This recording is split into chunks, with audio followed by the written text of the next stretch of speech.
Hey guys, and welcome back to another Lost Bits video right here on TetraBitGaming, the series where we explore the unused, altered, and unseen content in gaming.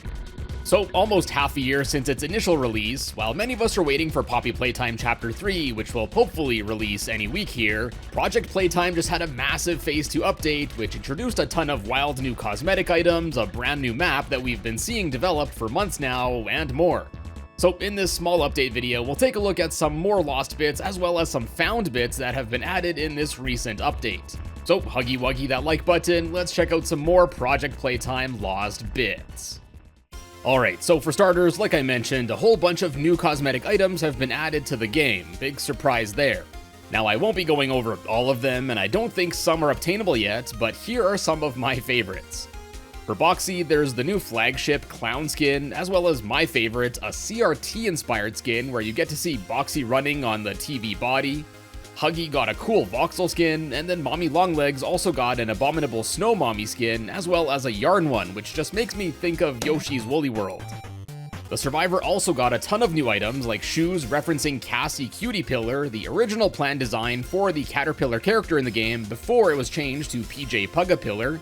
There's some more cool CRT-inspired stuff. There's a berry grab pack, which I thought was really cool, and we went over some Breaking Bad-inspired stuff in my previous video, but now there's items for a fry cook skin, and yeah, I refuse to believe this similarity is just coincidence. But yeah, overall, some of the new skins actually look really cool, so bravo. And then to add to these, although there's not too much left in the game in terms of unused content anymore, the developers of this game also shared a folder with several images showing us a behind-the-scenes look at developing some of these cosmetic items. Now for the most part, these are just renders of the various items from different angles, like the foot hand, the retro-futuristic grab pack, a bunch of the outfits including the prison, crash test dummy, wolf, and reject toy ones. There are some renders of the new hair items, Candy Mommy in a really creepy looking T-pose, and more. And in addition to all of these, there are also some conceptual sketches and models revealing an even earlier look for some of these skins. For the concept sketches, we have one for the CRT Survivor skin, the Retro Future, Furnace, Steampunk, Berry, and Harambe grab packs, and then sketches for several additional items and how they would theoretically look on a player. Then there are some sketches of the wolf costume testing different facial expressions, as well as different facial expressions for the new digital Huggy mask. There's designs for the CRT grab pack with an image that was used for reference. There's what appears to be some early designs for the balloon pump grab pack, early sketches for the balloon hands, where it looks like one of the plans was for the hands to turn into balloon animals or a Huggy face, as well as there's early designs for the lasagna hands. There are also concept sketches for a few of the monster skins where we can see some alternate designs for the Scarecrow Huggy, a concept sketch of Glutinous Huggy, we can see alternate colors for the Tree Hugger Huggy, different ideas for the CRT Boxy skin, including it seemingly being more so based on a computer with a floppy disk slot on its body or Pong being played on the TV, and also different concepts for the head, either being another monitor or what looks like a gamepad instead of the record player as is used in the final version. There's also concept sketches for Mommy Candy with images of Candy for reference, as well as design sketches for Boxy Clown, including a really creepy image that I guess was used for reference. Then this folder also contains some screenshots of other stuff, including renders of more items and characters, a close-up of Huggy's bow tie, some work-in-progress renders of Huggy, alternate head designs for Glutinous Huggy where different levels of cheese and/or blood were used for his mouth, some more screenshots of developing Huggy, a creepy red one, as well as some in-game screenshots of Huggy in the new item store area, as well as this screenshot that basically confirms the Breaking Bad references. Now to my delight, there are also some behind-the-scenes videos here as well. There's a video showing off how the Puzzle Pillar Phase 2 grab pack gun works, which, side note, the colors here really remind me of the original Legend of Zelda game. A video of the Puzzle Pillar Phase 1 pack in action, as well as a more in-depth one showing off all the little details going on with the Steampunk grab pack, which I thought was really cool to see up close like this. There's a video of CRT Boxy in an idle animation, and then a strange video of a survivor running in place with the Future Retro pack equipped. Although if you blink you'll miss it, if we slow things down we can see that this was recorded in what looks like some sort of test room with basic geometry, what appears to be a bunch of floating hands and grab packs, as well as some parts of the newly added map. Unfortunately, it doesn't appear that any sort of dev map like this was shipped with the latest update to the game though. And lastly, for this behind the scenes folder, it appears to reveal a single survivor skin that hasn't yet been added, well, at least not in this way. So this is apparently, according to the title of this video here, a steampunk skin for the survivor, and there's also this screenshot of it in an exploded view.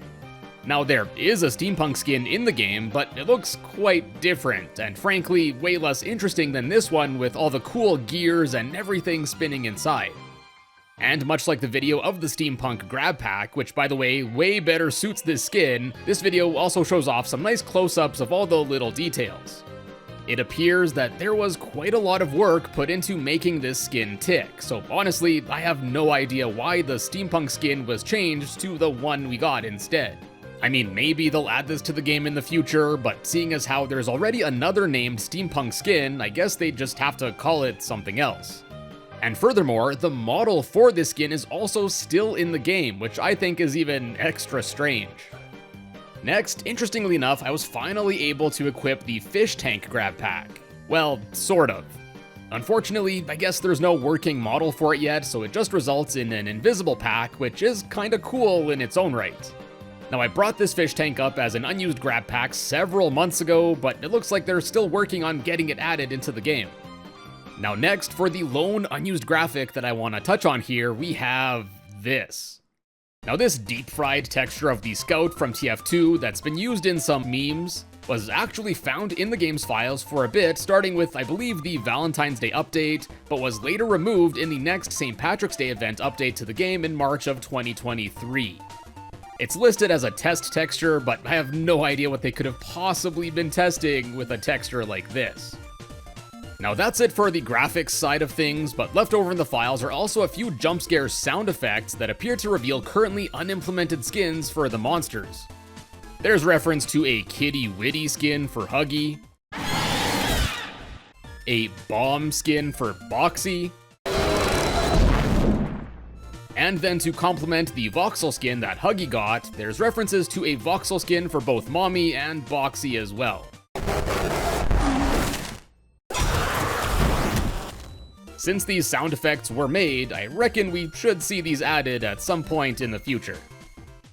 Now finally onto playing the game itself. One major change with this update was the tutorial stages were redone for both the survivors as well as playing as a monster. Although the main ideas are the same, they take place in new maps, the dialogue is different, and the way you get through it alters, as after getting the first toy part here, Huggy will actually be let loose in the area and will be an ongoing threat. Additionally, this survivor tutorial area is now the waiting lobby area at the start of playing a game. Having this area to run around in and this room with a bunch of puzzles to practice on definitely beats just waiting in the train station area as it was before. Now unfortunately, there aren't any out of bounds things for us to see in the survivor tutorial map this time around, but thankfully the monster tutorial one has our back. Here, just like in the original version, under each door that segments the different parts of the tutorial, we can see some floating developer text out of bounds that indicates the conditions that have to be met in order for the door to open. These include swiping at the door, which is a new one, placing a Huggy sentry, and finally using the sabotage ability near the end of the tutorial. It's not much, but always nice to see this dev text in these games. And unfortunately, that's about all the new ones here, as I wasn't able to find any in the newly added Destroy a Toy level, which we'll get back to in a bit here. Before we do that though, another interesting addition to this update is the ability to change background music that's played when being chased, waiting in the lobby, and more. Now the only reason I bring this up is that some of the chase music absolutely slaps. Here's a quick sample.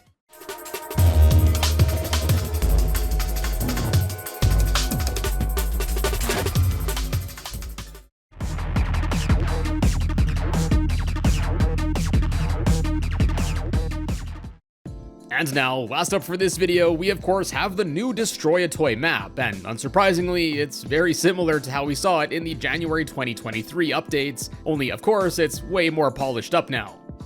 Like I alluded to earlier, unfortunately there's not all too many secrets in this one, outside of some machinery hidden out of bounds, as well as this ladder found up in this catwalk section which looks a bit too detailed for something that the player can't normally see.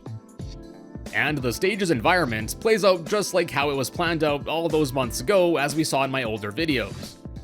From the broken toy graveyard, the toys get processed and melted down, after which they then get formed into some hot metal slabs, which in turn then get rolled up into some large rolls of metal or whatever material this is.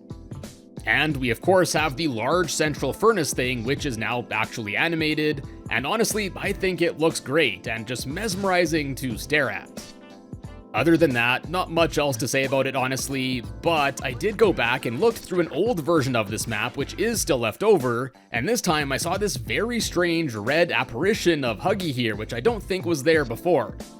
If anyone knows why this might be here, I'd love to know about it down in the comments.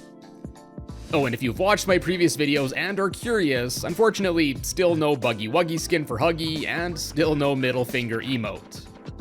And we'll wrap it up there for now, at least until the next major update, if there's enough to talk about. If you enjoyed this video, be sure to check out some of my other Lost Bits, and subscribe and ring the bell notification to find your way back here in the future.